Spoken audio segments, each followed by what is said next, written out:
when I was growing up, my father took out a piece of paper and he translated a Sanskrit poem onto that piece of paper that I've never forgotten. And he took that piece of paper and he taped it to our refrigerator door so my brother and I could read the words from this poem every single morning before he went off to school. I've never forgotten what it said on that piece of paper. It said simply, "Spring is past, summer has gone, and winter is here. And the song that I meant to sing remains unsung, for I have spent my days stringing and unstringing my instrument." As I got older, I asked my dad, I said, "Dad, what was that poem all about?" And he looked at me and he said, "Son, that was a poem written by a man whose heart was filled with regret over a life half lived." He was always getting ready to sing the great song of his life. He was always getting ready to be a dreamer. He was always getting ready to play with the poetic possibilities that his life was meant to be. But he just got busy being busy. And so he missed out on the great song of his life. Spend time talking to people whose lives you want to be living. I met Evelyn and Carlos from one of my favorite places, Puerto Rico. Right? And I'm working on my Spanish, un poco. But it's coming along, And you know, it made me think how important it is to surround yourself with people whose lives you want to be living. So I made a profound change reading these books, interviewing elders, talking to people whose lives I want to be living, making these changes, because obviously reading books isn't going to do anything unless you're willing to take some chances, right? Ideation without execution is nothing more than delusion. Ideation without execution is nothing more than delusion. Hey, it's great to get fantastic ideas, but what you want to do is be one of those brave souls who walks out there and executes flawlessly around those ideas, even if it's just taking that first step and running towards your fears. You want to be known, I respectfully suggest to you, as a woman or a man of action, not one of these people who's all talk and no action. Action, execution. So here's what I did. I made a profound change in my life by learning these things and acting on these ideas. I then said, if an ordinary guy from a little town of 2,000 people could make such profound changes in the way he thinks, the way he feels, the way he behaves, let me write a little book. Now, the reason I share this part of the story with you is because I want to invite you to consider that every dream starts small. You're going to see people up here and you want to be on the stage. You might not be there. Remember, they started off with that first person that they talked to. FedEx, the first night in business, you know how many packages they sold, that they moved? 15. Let's not forget that Bono and his bandmates started off with that first gig in Dublin. Let's not forget that Richard Branson started off with a little college newspaper when everyone laughed at him.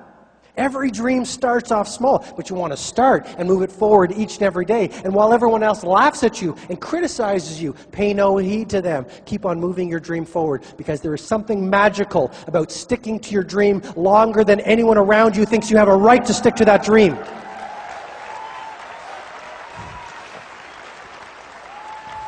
And I'm speaking from the heart here, because I tell you, if I listened to my critics, I would not be on this stage here today. I would be sitting in a law office doing something that I'm not called or meant to do.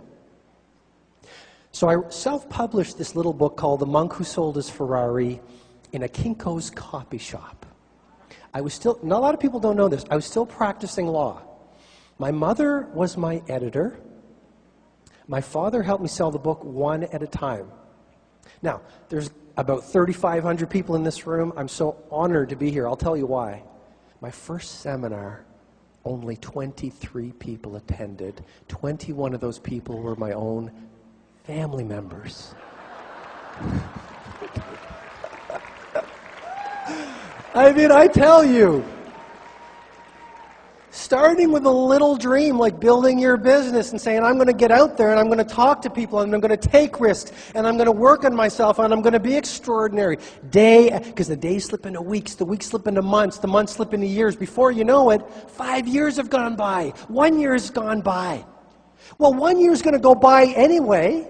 Why not get there world class in this business, world class in your life?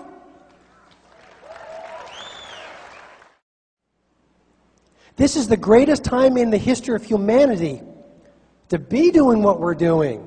This is the greatest time in the history of humanity to make a commitment to being world class. This is the greatest time in the history of humanity to be an extraordinary human being and to learn and to grow and to have an impact on people around the world step by step. It's an exciting time to be alive.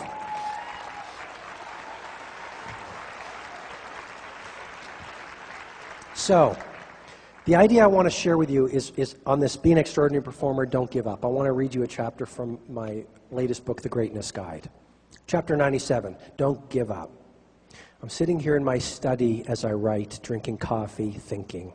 Not daydreaming, not wasting time, not worrying, simply thinking. One of the best things you can do is to spend some time each day thinking.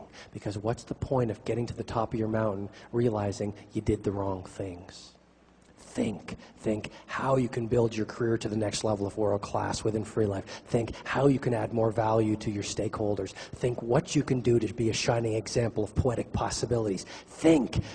Peter Drucker said it so well. He said, there's nothing so useless as doing efficiently that which should not be done at all.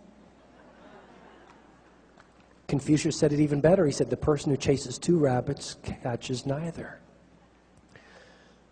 So simply thinking. Mostly I'm thinking about the importance of having a sense of mission and then staying true to it. It's not easy, though. I found that the bigger I dream, the more obstacles I face. My mission in life is pretty straightforward. I want to help human beings become extraordinary and organizations get to world class. I have such a passion to realize that dream and do my part to make the world a better place. This isn't just a business to me, it's my calling. But the higher I reach, the more I get tested. Sound familiar? But challenges are good. We grow through them. We are most alive amidst danger. Papa Walenda, the great high wire walker, said it so well. Life is lived out on the wire. Life is lived out on the wire. The rest is just waiting. The wisest amongst us, the genuine leaders, smile in the face of adversity. They understand that life tests the big dreamers, the passionate revolutionaries. It's almost like a weeding out process. Only the strong and the best get to live their heart song. You know what? If it was easy to get to world class and extraordinary, everyone would be doing it. Jeff Bezos, Amazon.com, once said, I knew that if I failed, I wouldn't regret it. But I knew the one thing I might regret is not trying. I believe the only failure in life is the failure to try. I believe, ladies and gentlemen, the greatest risk you will ever face in your life is riskless living. That's why I honor you. Keep pushing the envelope. Keep dreaming. Keep growing. Keep talking to people. Keep getting better. Keep pushing the poetic possibilities that your life was meant to be.